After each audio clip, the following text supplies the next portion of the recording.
जम्मू के नगरोटा एनकाउंटर पर बड़ा खुलासा।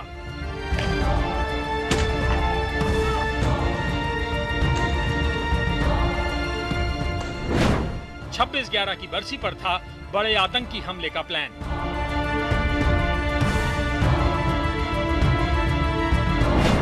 पीएम मोदी ने सुरक्षा बलों की थपथपाई पीठ।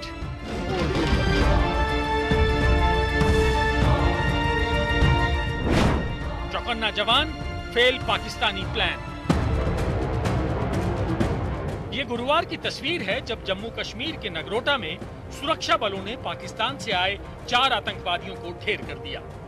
उनसे बरामद हथियारों का इतना बड़ा जखीरा इस बात की ओर इशारा करता है कि पाकिस्तान की सेना, आईएसआई और आतंकी संगठन जैश ए मोहम्मद ने कोई बहुत बड़ा प्लान बना रखा था। अब आपको 12 साल पीछे ले चलते हैं। साल 2008, तारीख 26/11, जगह मुंबई। पाकिस्तान से आए 10 आतंकवादियों ने मुंबई को दहला दिया था।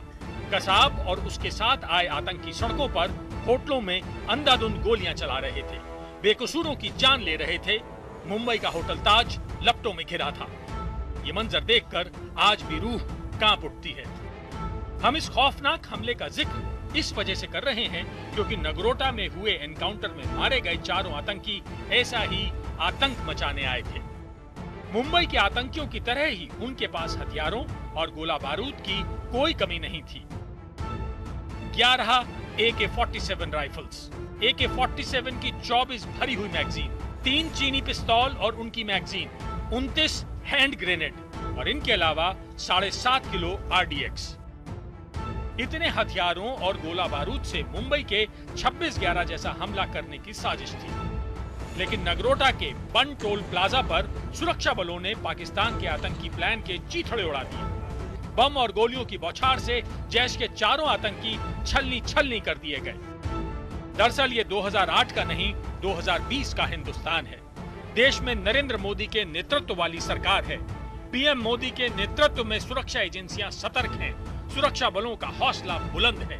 यही वजह है कि सुरक्षा एजेंसियों ने 26/11 जैसे हमले को नाकाम कर दिया।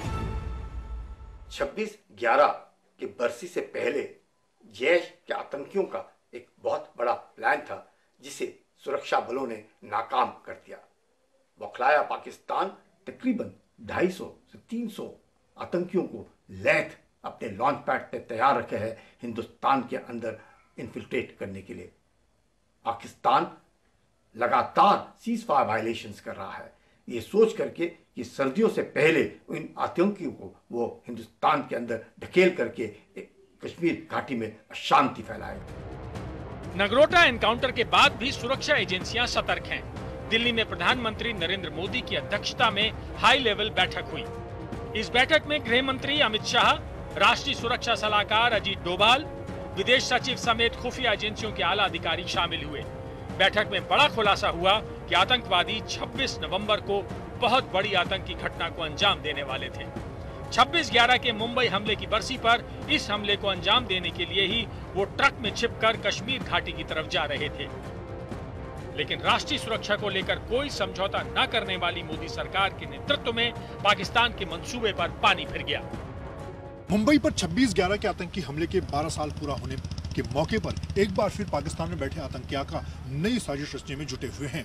ऐसी ही एक आतंकी साजिश को सुरक्षा बलों और भारतीय सेना ने समय रहते नाकाम कर दिया।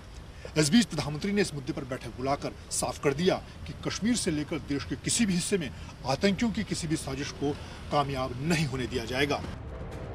नगरोटा के कामयाब ऑपरेशन के बाद प्रधानमंत्री नरेंद्र मोदी ने सुरक्षा बलों को शाबाशी दी। उन्होंने ट्वीट में लिखा,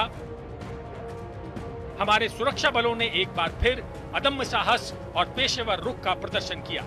अपनी सतर्कता के कारण ही उन्होंने जम्मू कश्मीर में जमीनी स्तर पर लोकतांत्रिक प्रक्रिया को निशाना बनाने की खतरनाक साजिश को नाकाम कर दिया है।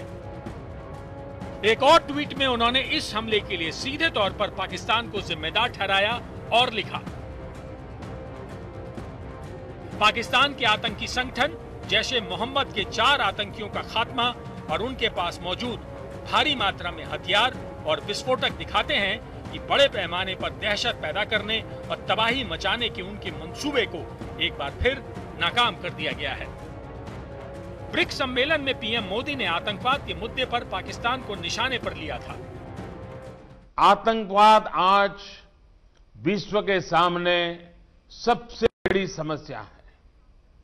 हमें यह सुनिश्चित करना होगा कि आतंकवादियों को समर्थन और सहायता देने वाले देशों को भी दोषी ठहराया जाए और इस समस्या का संगठित तरीके से मुकाबला किया जाए।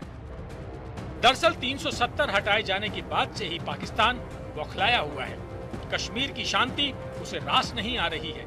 इस बीच लोकतंत्र की जड़ें मजबूत करने के लिए जम्मू कश्मीर में जिला विकास परिषद के चुनाव होने वाले हैं। जिला विकास परिषद के चुनाव 8 चरणों में होंगे। 28 नवंबर से 19 दिसंबर तक मतदान होगा। 22 दिसंबर को चुनाव के नतीजे आएंगे। स्थानीय चुनाव शांतिपूर्ण तरीके से संपन्न हो गए तो लोकतंत्र की बड़ी जीत होगी और पाकिस्तान प्रायोजित आतंकवाद की हार। यही वजह है कि पाकिस्तान ने ये बड़ी साजिश रची थी। उसने 26/11 की तारीख चुनी थी ताकि भारत को 2008 के हमले की याद दिला सके और 28 नवंबर को डीडीसी चुनाव के पहले चरण से पहले ही दहशत पैदा कर सके। लेकिन इमरान, बाजवा और मसूद अजहर का प्लान फेल हो गया। हालांकि खतरा अभी टला नहीं है और 26/11 से पहले सुरक्षा एजेंसियां पूरी तरह सतर्क हैं।